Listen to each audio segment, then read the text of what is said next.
Pessoal, tudo bem? Hoje vamos dar início à nossa disciplina Laboratório de Ensino de Ciências na área de Química, não é isso? Nós vamos começar a nossa disciplina com o conteúdo de Introdução ao Laboratório de Química, onde a gente vai estar trabalhando as medidas de segurança que devem ser tomadas dentro de um laboratório, independente de ser um laboratório de Química, não é isso? E também os principais materiais encontrados dentro do laboratório de Química, bem como a função desses materiais. Para que a gente pode estar utilizando determinada vidraria, determinado equipamento e para que reações, para que experimentos a gente pode estar trabalhando, não é isso? Com esses equipamentos. Então, para falar de laboratório, a gente primeiro tem que ter uma noção do que é um laboratório de química, né? Isso, para que serve esse laboratório de química? Então, o laboratório de química é o local constituído com a finalidade de se realizar experimentos, não é isso? Então, é o local onde a gente pega os conteúdos que foram ministrados, não é isso? De maneira teórica e a gente exercita de uma forma prática. Então, nessa forma prática, para que as reações químicas ocorram com sucesso. E é preciso que esse laboratório ofereça equipamentos e segurança necessários. Por quê? Porque é um local onde são encontrados inúmeros reagentes químicos. É um local onde, se os alunos e professores não tomarem as devidas medidas de segurança, podem acontecer acidentes, desde acidentes leves até acidentes graves. E para isso, a gente precisa ter noções das regras de segurança básicas que devem ser utilizadas dentro de um laboratório, certo? Então, quais são os riscos que venham a acontecer dentro de um laboratório de química, não é isso? Então, como eu falei para você, o laboratório de química é o local onde se fazem experimentos, né? Onde a gente coloca em prática a teoria que é repassada dentro de sala de aula, porém é um local que apresenta diversos riscos e a gente precisa ter cuidado com esses riscos. Quais são os riscos que são apresentados? Vão desde os acidentes, intoxicação até contaminação. Dentro de um laboratório de química, com relação aos acidentes, nós podemos ter riscos de incêndio, visto que alguns reagentes que são utilizados, eles são reagentes extremamente inflamáveis. Se você não tomar cuidado, pode acontecer sim risco de incêndios e também pode ter acidentes que são oriundos de ferimentos. Sendo que esses ferimentos, eles podem advir de cortes, onde esses cortes podem ser causados por vidrarias quebradas. Às vezes, num experimento, você quebra um pedaço de uma vidraria e você não tem cuidado de descartar aquela vidraria que foi quebrada, você deixa ela para uso de outra pessoa e a pessoa não percebe que a vidraria está quebrada e ela termina se machucando, mas também pode acontecer riscos de acidente por ferimentos com substâncias cáusticas. O que são essas substâncias cáusticas, professora? São substâncias que são corrosivas, não é isso? Uma determinada pessoa que entra no laboratório totalmente desavisada, ela pode não perceber que ela está trabalhando com uma substância corrosiva. E essa substância, ela pode sim causar ferimentos, desde ferimentos leves até ferimentos mais graves, dependendo do grau de toxicidade dessa substância. Outro risco dentro do laboratório de química também é a intoxicação, no sentido da pessoa estar ingerindo reagente ou determinadas substâncias desconhecidas, ou seja, laboratório de química não é local de ingestão de substâncias que se está trabalhando. E o risco também de contaminação. quando você está trabalhando com substâncias, né? E se essas substâncias elas podem contaminar tanto, principalmente o meio ambiente, né? O meio ambiente. Quais são esses principais acidentes, né? Isso do laboratório de química, como eu já vinha adiantando para vocês. Eu tenho corte por manejo inadequado de vidraria, ou seja, quebrou uma vidraria, mas professora, mas eu só quebrei um cantinho do beck, eu só quebrei um cantinho do LMI. O ideal, o correto, é que você descarte a vidraria por completo, independente de ter sido só uma trinca, independente de ter sido uma quebra pequena. Por quê? Porque aquilo dali pode vir a acidentar pessoas que utilizem aquela vidraria posteriormente. Vidraria foi quebrada, mesmo que uma quebra pequena, você tem que descartar numa caixa que é utilizada para descarte de vidrarias quebradas. Espalhamento de substâncias corrosivas e cáusticas, quando você está utilizando essas substâncias e que você não tem cuidado ou que você não tem noção das substâncias que você está trabalhando, pode acontecer sim, né, isso, o espalhamento dessas substâncias, e como elas são nocivas, elas podem também causar acidente. Acidente de incêndios e explosões, dependendo do material que você está trabalhando. Se você está trabalhando com reagentes explosivos, com reagentes extremamente inflamáveis, né, isso pode ter esse risco de explosão e de incêndio.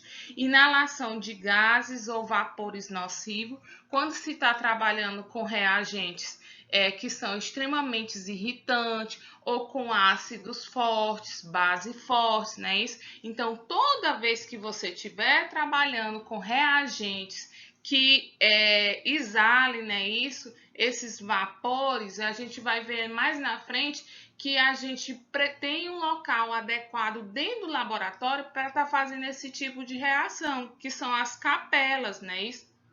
Exatamente para que você não termine inalando esses gases que são nocivos e tóxicos. E a ingestão de produtos químicos. Como eu falei para vocês, o laboratório de química não é local de estar ingerindo substâncias ou reagentes desconhecidos, certo? Para isso, né, para que a gente evite esses acidentes ao máximo, a gente precisa ter cuidado e tomar por base as regras de proteção pessoal, que são regras básicas para qualquer laboratório, não só para o laboratório de química, não é isso? Então, a primeira regra que eu coloquei aqui para vocês foi prender o cabelo e não usar os anéis.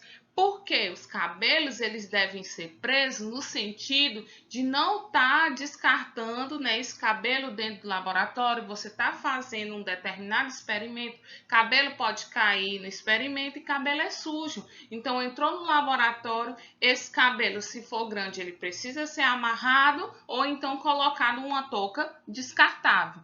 Por que o não uso do anel, pulseira, tá certo? Exatamente pelo perigo de estar enganchando numa vidraria, num experimento que você está trabalhando, e até o risco de você estar manipulando determinados reagentes que possam entrar em contato com os anéis ou com essas bijuterias que vocês venham a estar usando. Não manusear aparelho elétrico com as mãos molhadas, exatamente por conta do risco de choque. Toda vez que for manipular aparelhos elétricos, secar as mãos. Não pipetar com a boca, usar sempre um pipetador. Professor, e o que é esse pipetar? Pipetar é um ato de sugar, não é isso? Normalmente, dentro do laboratório, algumas pessoas têm a mania de colocar a boca na vidraria para sugar uma determinada substância, um determinado reagente que está num beck e um LMI.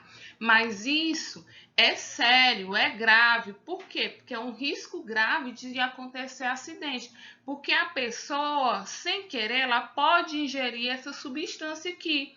Se for uma substância tóxica, se for uma substância, um ácido forte ou uma base forte, ela pode lhe machucar. Então, o correto é você usar uma pera de sucção, que a gente vai ver quando estiver falando dos materiais de laboratório, também chamada de pera de sucção ou pipetador. Por quê? Porque você faz a transferência desse líquido sem ter o contato com a sua boca, não é isso? Remover imediatamente salpicos de reagente da pele com água e sabão. Por quê? Pingou um determinado, eu estou fazendo um experimento aqui e pingou uma gotinha de ácido aqui. Eu não estou sentindo, beleza, então eu não vou lavar as mãos. Às vezes aquele ácido está extremamente diluído que no momento você não consegue sentir nada, mas com o tempo, mais lá na frente, você vai sentindo uma reação alérgica, né? Isso, então, por conta disso, independente da quantidade, né? Isso, salpicou na sua pele, você já tem que imediatamente lavar a pele com água e sabão. Lavar as mãos no final das atividades. Qualquer experimento que você venha fazer dentro do laboratório, terminou, lavar as mãos. É regra de higiene e também é uma regra de segurança dentro de um laboratório. Para isso, né, para que se tenha uma segurança maior, a gente tem que estar usando os equipamentos de proteção individual, também chamada de EPIs, não é isso? Essas EPIs, a gente pode estar falando dos avental ou roupa de proteção, né? Isso, que são as famosas batas e jalecos, né? Isso, esse é um item indispensável dentro de um laboratório de química. Por quê? Porque eles protegem o corpo, né? Isso, uma boa parte do corpo. Então, dentro do laboratório de química, né? Isso que é mais utilizado, que é mais recomendado, são os aventais ou jalecos de algodão. Eles devem ser de manga longa, na altura do joelho, exatamente para ter uma ampla proteção, né? Isso, preferencialmente de gola padre, que é essa gola que é mais altinha aqui, para ela proteger até a altura do pescoço e com a abertura lateral. Para quê? Para que se você precisar pegar alguma coisa no bolso, você não tenha que abrir todo o jaleco de frente. Você tem essa abertura lateral que facilita você colocar as mãos no bolso sem ter que abrir o jaleco por completo. Não é recomendável usar aventais descartáveis. Por quê? Porque eles não protegem contra substâncias químicas e eles são altamente inflamáveis, não é isso? E uma recomendação é que esses aventais eles fiquem dentro do laboratório, exatamente guardado para caso corra o risco de você não levar para casa e no dia que você retornar para a aula você esqueceu. O recomendado é que você leve para casa só quando for higienizar, mas que deixe reservado dentro do laboratório para quando você precisar usar. Com relação aos calçados, esses calçados eles devem ser fechados, né? Para que minimizem os riscos de acidente no caso de queda de algum reagente químico ou material perfuro cortante. Então, geralmente a gente usa no laboratório tênis, botas, sapatos sociais, né? Isso não é recomendado também as sapatilhas, porque elas terminam deixando uma parte do pé exposta. Então, geralmente a gente prefere um calçado que seja extremamente fechado, que facilite, né? Isso, que dificulte, aliás, esse risco de acidentes. Com relação à proteção das mãos, a gente tem as luvas, né? Isso, onde a gente tem uma classificação das luvas, sabendo que nenhuma luva ela pode proteger de todos os produtos químicos, porque no laboratório de químicas nós temos uma variedade de produtos químicos. Nós temos as luvas de látex, que são as luvas descartáveis, são as mais utilizadas, porém são as mais permeáveis a todos os produtos químicos. Dependendo dos produtos químicos, elas têm menor ou maior grau de permeação, e para um contato prolongado com produtos químicos, usar as luvas nitrílicas, porque elas são mais resistentes do que as luvas de látex. Proteção facial, proteção ocular, né? Isso ela deve estar disponível dentro do laboratório para todos aqueles que trabalham nos locais onde haja o manuseio, o armazenamento de substâncias químicas, e elas devem ser resistentes ao material que vai ser manuseado, né? Isso não deve jamais distorcer o campo visual ou limitar o campo visual, porque você precisa ter um campo visual para estar visualizando a reação que está acontecendo.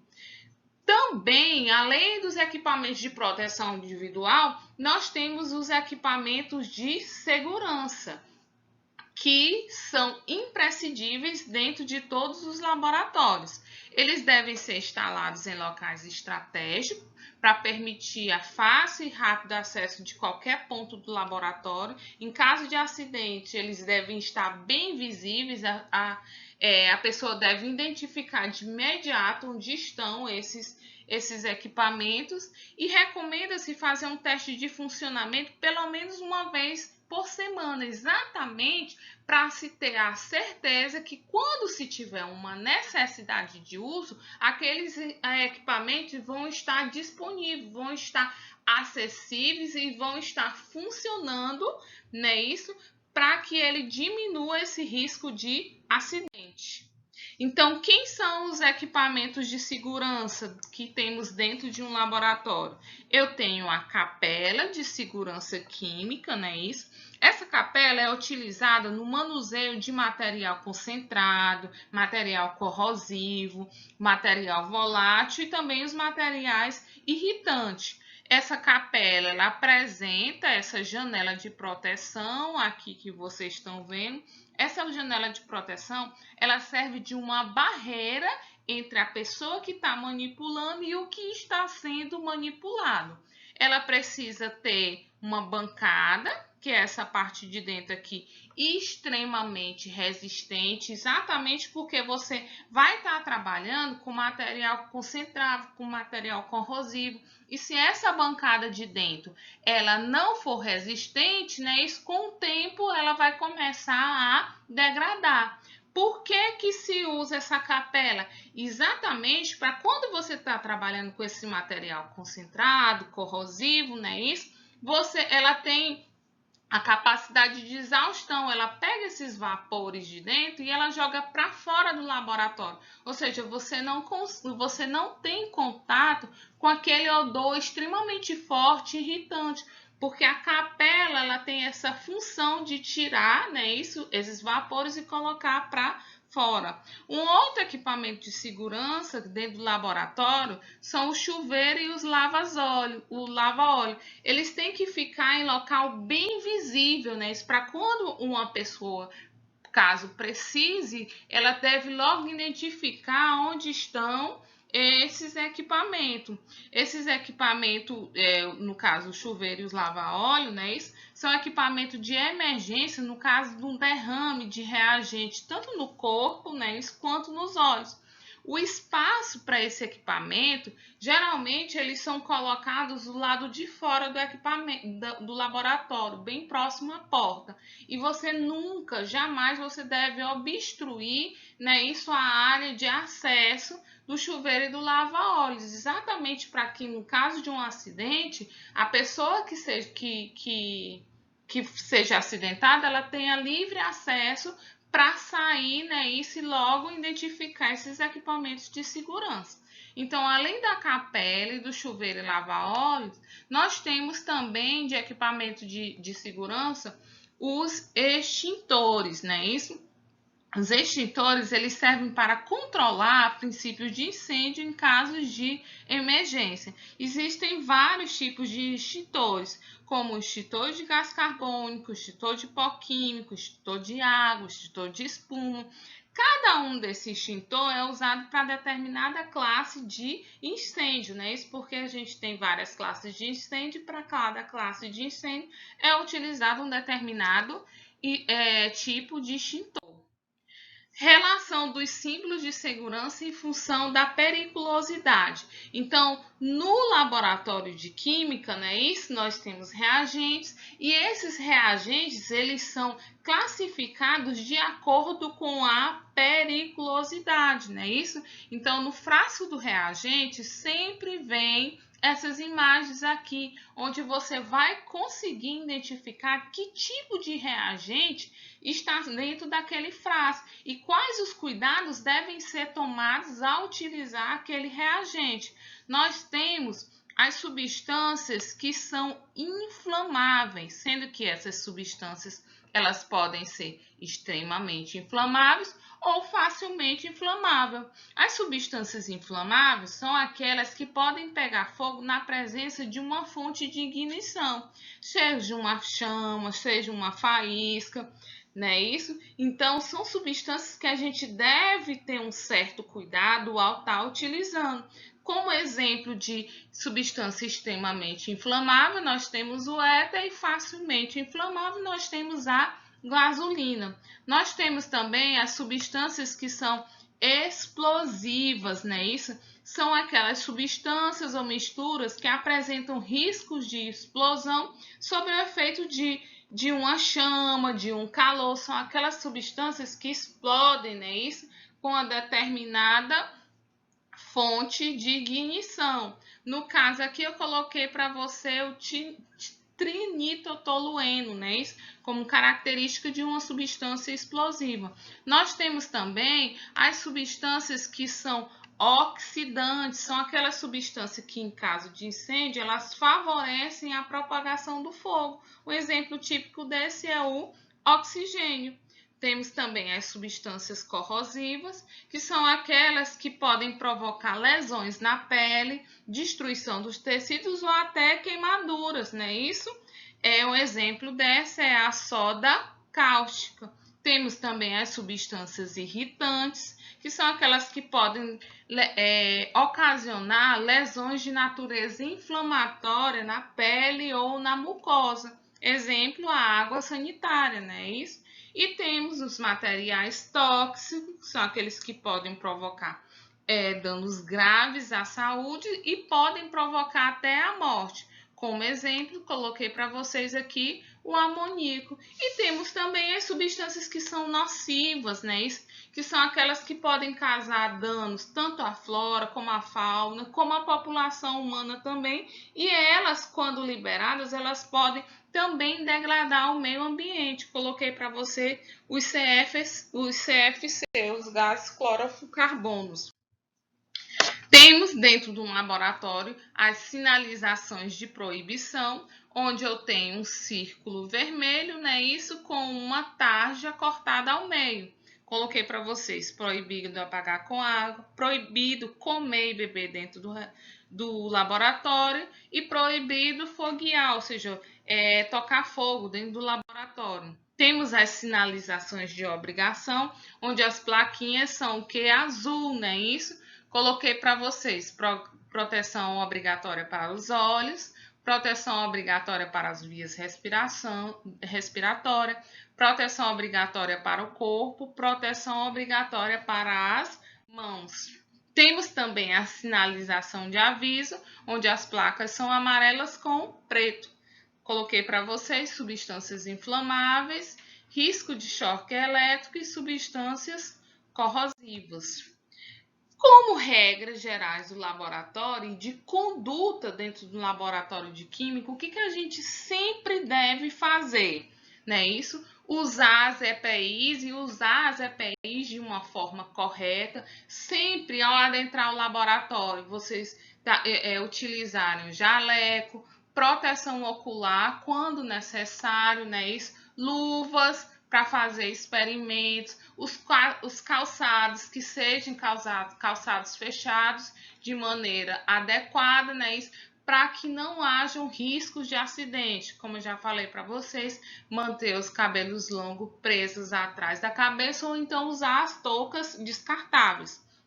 Manter a bancada de trabalho limpa e organizada, porque depois que terminar de fazer todos os experimentos, limpar a bancada para que não fique resquícios de reagentes que possam vir machucar ou causar acidente em outras pessoas.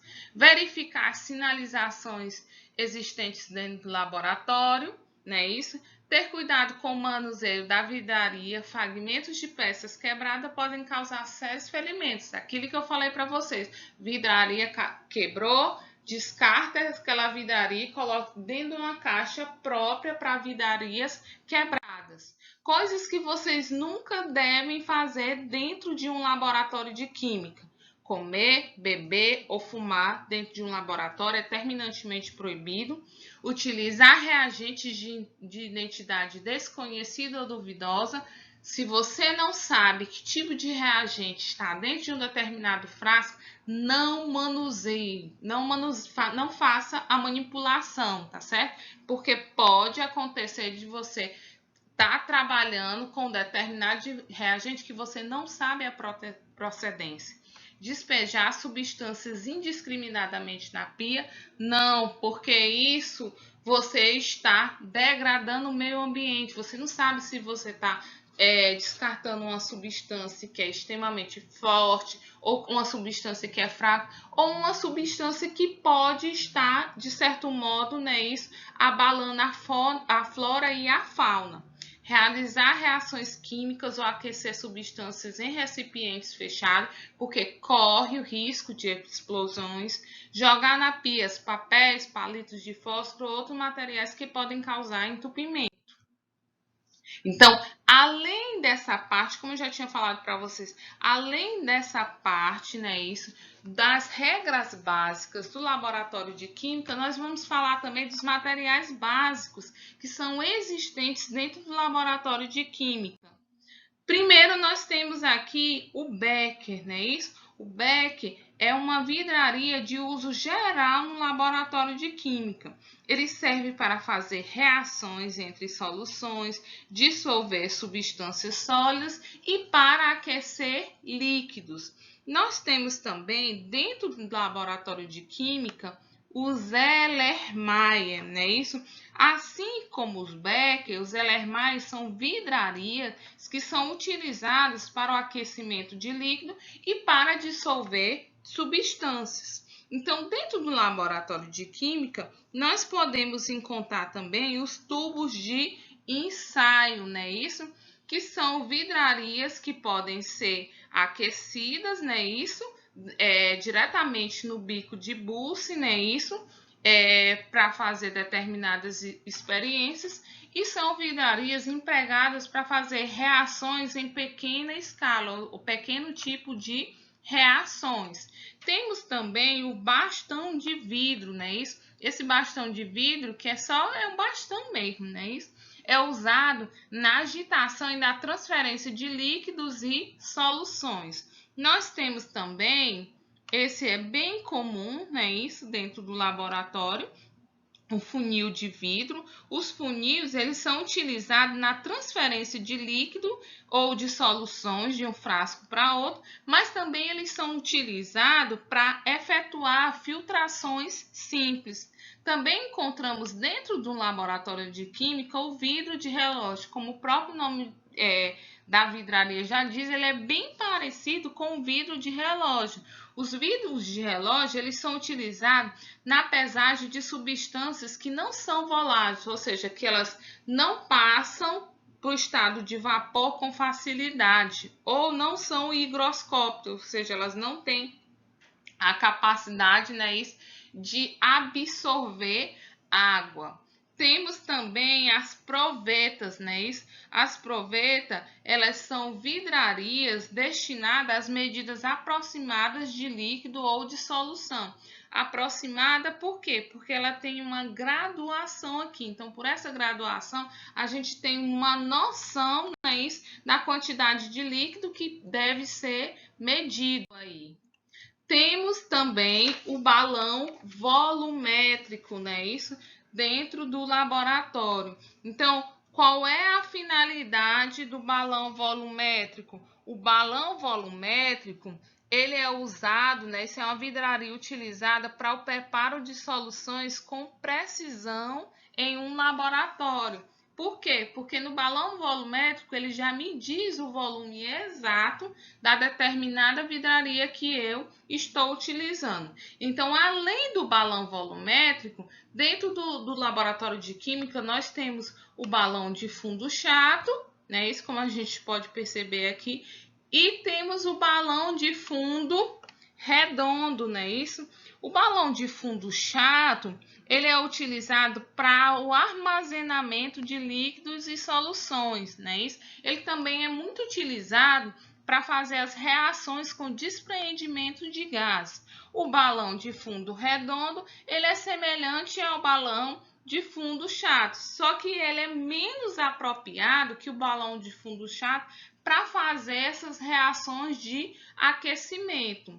Nós temos também as duas pipetas. Nós temos a pipeta graduada e temos a pipeta volumétrica. As duas pipetas, elas são utilizadas para medir pequenos volumes de líquidos, sendo que a pipeta graduada, ela mede volumes variáveis. Por quê? Porque aqui, se eu tiver uma pipeta de 2 ml, digamos, né, isso eu posso medir medir meio ml até 2 ml. E a pipeta volumétrica, ela também é utilizada para medir pequenos volumes.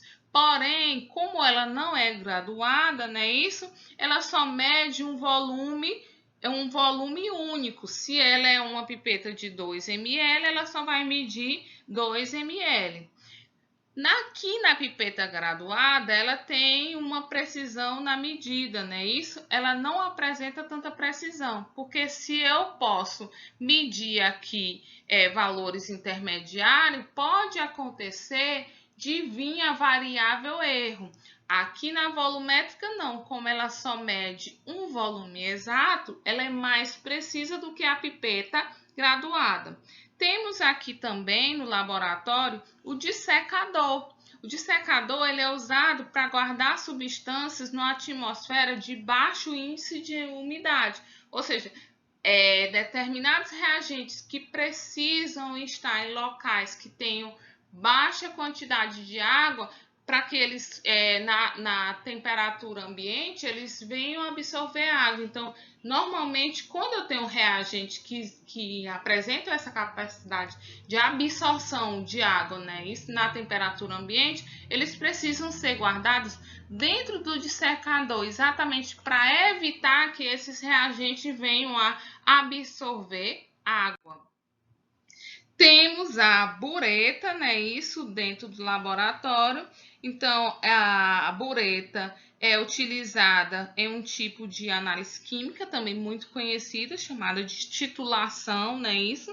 E a bureta, ela permite o escoamento de um líquido ou solução através dessa torneira que a gente tem aqui. Então, ela é utilizada, basicamente, é uma das vidrarias mais utilizadas quando se faz experimentos no sentido de fazer uma titulação. Temos o quitaçá, que é um frasco de vidro, só que a gente observa que ele tem as paredes dele são mais espessas em relação às outras vidrarias que eu já falei para vocês. Ele é munido de uma saída lateral, exatamente porque ele é utilizado em filtrações sob sucção, que são as filtrações a vácuo. O funil de separação, também chamado de funil de decantação, ele é usado para separar líquidos immiscíveis, ou seja, líquidos que não se misturam, por exemplo, gasolina e água, não é isso? Então, a separação desses dois líquidos é feita pelo funil de separação ou funil de decantação. Temos o condensador. Condensador, ele é destinado à condensação dos vapores, né? Isso, e ele é utilizado nas reações, né? Isso, nas análises de destilação. Exatamente porque ele transforma o vapor, né? Ele condensa o vapor, né? Isso para o estado líquido. As placas de Petri, né? Isso, elas são bem mais utilizadas no laboratório de biologia, mas no laboratório de química também se faz o uso das placas de Petri. Elas são utilizadas na secagem de compostos e também são utilizadas na incubação de cultura de micro-organismos, que isso fica mais a cargo do laboratório de biologia. Temos o termômetro, que é usado para medir as temperaturas, né, dentro de um laboratório.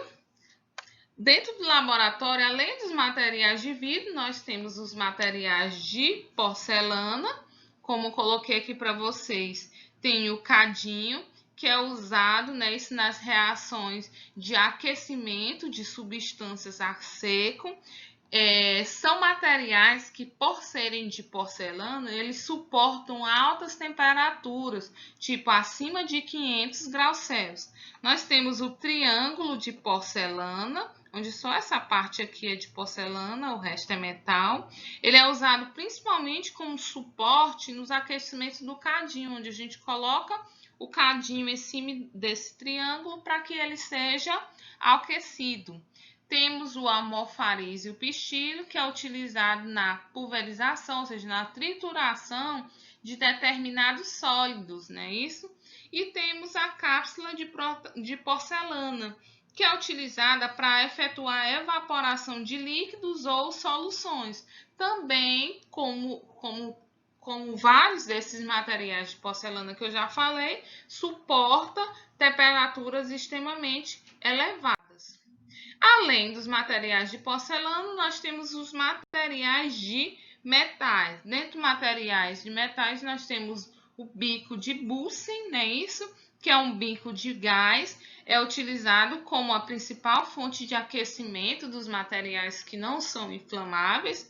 Eu tenho o tripé, como o próprio nome já diz, né? O tripé ele é um suporte para aquecimento, onde são colocados, né? Em cima do tripé podem ser colocados ou as telas de amianto, que eu vou já falar para vocês, ou os triângulos para que sejam aquecidos. Então, falando em aquecimento, nós temos a tela de amianto. Essa tela de amianto ela é uma tela metálica, sendo que no centro dessa tela eu tenho um amianto, que é exatamente utilizado para distribuir o calor uniformemente durante o aquecimento do frasco de vidro, não é isso? Tenho a espátula, que a espátula é utilizada na transferência de substâncias sólidas, e tenho a mufa e a garra, que é utilizada como peça de fixação no suporte universal. Temos também, além dos que eu já citei, os materiais diversos, né, utilizados dentro de um laboratório de química, onde eu posso citar aqui para vocês a pinça de madeira, que é usada para segurar tubos de ensaio durante aquecimentos direto no bico de Bunsen.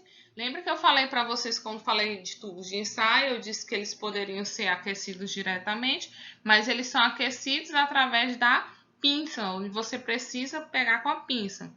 Tenho a estufa, né? Isso, onde a estufa ela é utilizada para secagem e esterilização de materiais. Eu tenho a centrífuga. A centrífuga ela tem a capacidade de acelerar a sedimentação, ou seja, a decantação de sólidos em suspensão em líquido. Ela é muito utilizada naqueles exames de sangue, né? Isso, onde os sangues são coletados e colocados numa centrífuga para fazer a separação dos componentes de sangue.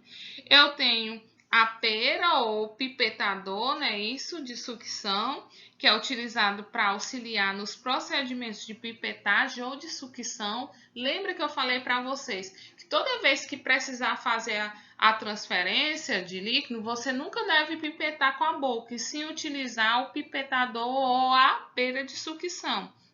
Nós temos o forno mufla, né, isso, que é utilizado na calcinação de substância por aquecimento em altas temperaturas, sendo que esse forno ele chega a uma temperatura de 1000 a 1500, mais ou menos. Nós temos a piceta.